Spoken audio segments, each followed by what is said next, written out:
sick. Let's talk about that.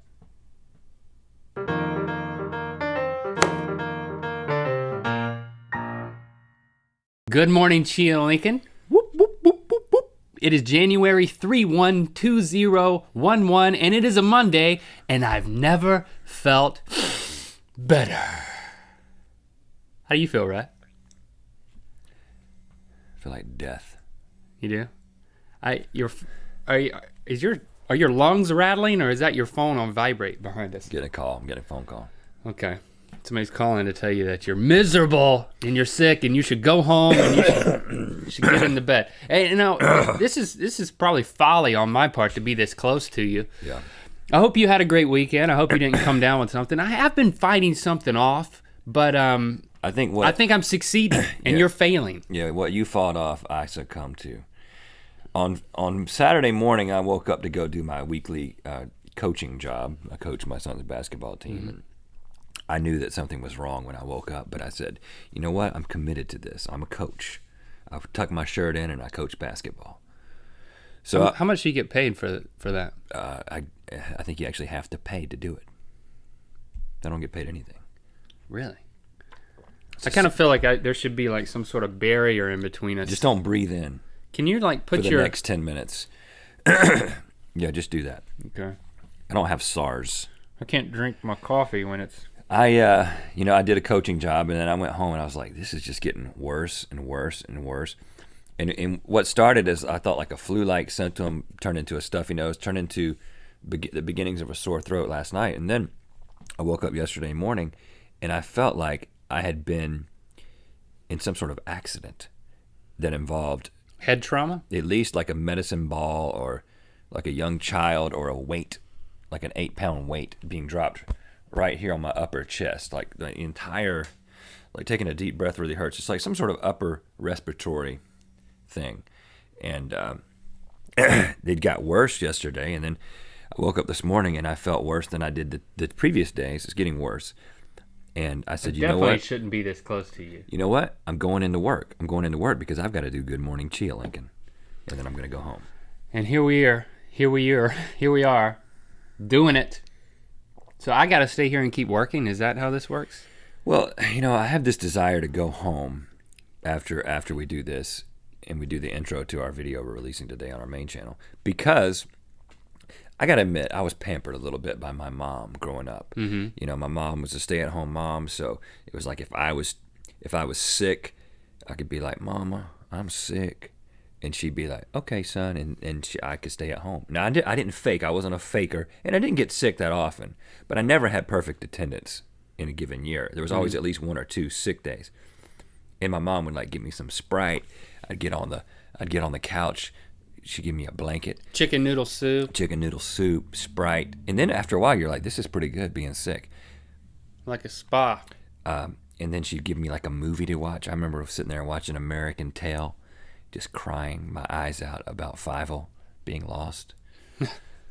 Just being sick, just sitting there crying. I don't really remember being that sick growing up. I mean, my mom had to work, so I didn't, I couldn't just say I was sick and lay out of school whenever I wanted. I mean, maybe that was a factor, or maybe I was just had such a robust immune system that, I just perfect attendance was just part of my DNA. I mean, I think school kind of thing. I probably, if I had there was very few times where I was so sick that I really couldn't have gone to school.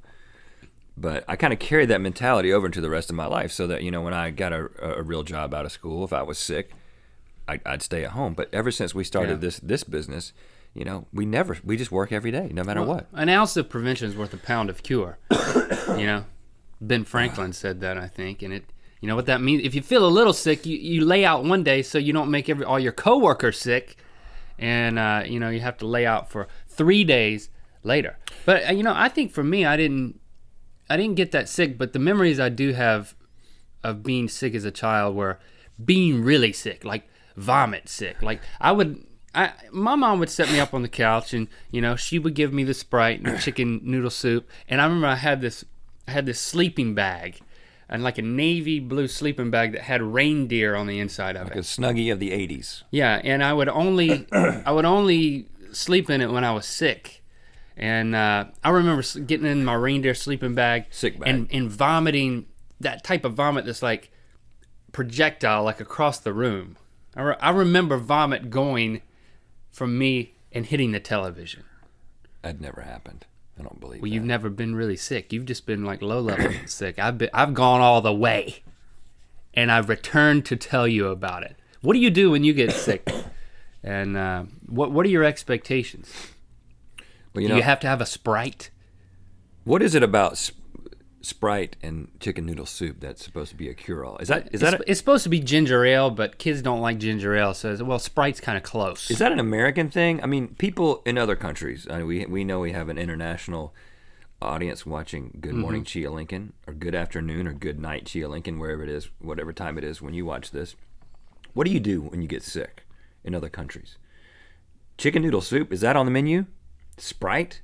The cure-all? Carbonated drink? Does your mom put on American Tail? Probably not. She might put on like Lithuanian Tail, which is the Lithuanian version of American Tail, which involves a Lithuanian mouse Yeah, lost in America. and it should always be spelled Tale.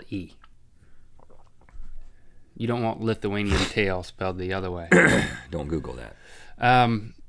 Yeah, so we're curious what you do, and I'm curious what I'm going to do the rest of the day without you here, because I don't want you to be here. You know, I don't want to get your sickness. I don't want to be here. I'm definitely fighting this thing off. You're probably giving it to Chia Lincoln down here. You know, I bet you I could eat some of that chia or take some of that water that's been stagnating inside of his head, and it would probably cure me. You know, like when cats and dogs get sick, They eat chia. well, they go outside and they're eating the grass. You know that?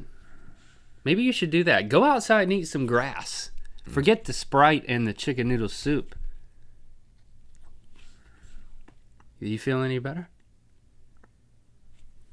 For a second there, it's got a lot of flavor, actually. You're supposed to feed a cold chia and starve a fever.